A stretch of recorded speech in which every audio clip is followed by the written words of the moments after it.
Whatever else Mike Hopkins picked up after over 20 years under Jim Boeheim, the man learned how to play a zone. The former Syracuse coach-in-waiting guided Washington to executing the zone defense to stifle, discombobulate and generally flummox second-ranked and heretofore undefeated Kansas in a 74-65 win over the Jayhawks in Kansas City. It really was an impressive sight to see Washington's rather bold game plan be played to near perfection, and for Kansas to seem so utterly unable to deal with a zone that was giving them free rein inside but chasing them off the three-point arc. The Jayhawks' flagrant weakness right now, with Billy Preston sidelined and Silvio De Sousa not yet in Lawrence, is the interior play.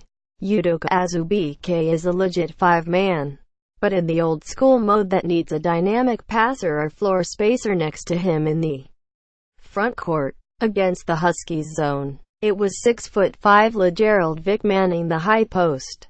It was a relatively high-risk play by Hopkins and Washington, as Vick has playmaking ability and heaps of athleticism. It worked for Washington, though, because Vick looked completely uncomfortable having the offense run through them in the middle of the zone more often than not. Vick scored 28 points, but needed volume to get there, going 12 of 23 from the floor. He posted 7 assists, but had 4 turnovers. Those are good to very good numbers, but only when they're devoid of context. Washington was begging Vick to tear them apart. They were giving him space and opportunity to put up monster numbers.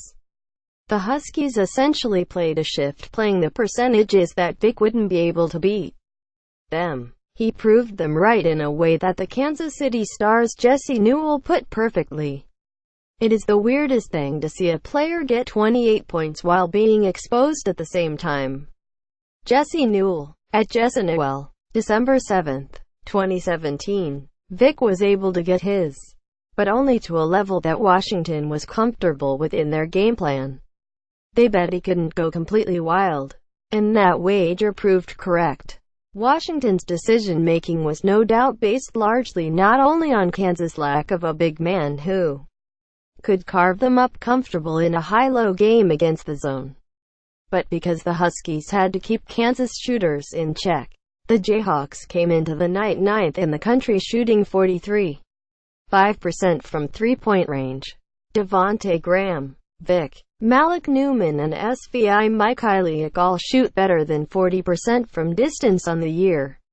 Against Washington, the Jayhawks made just 5 of 20, 25%, from three-point range. It was jarring to see how frequently Kansas just looked unable to solve the zone when Washington had already given them the answer with the way they essentially allowed Vick space to operate.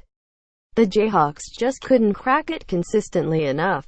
That's the brilliance of the move, too, though, as forcing the Jayhawks to play through Vick means they weren't playing through Graham.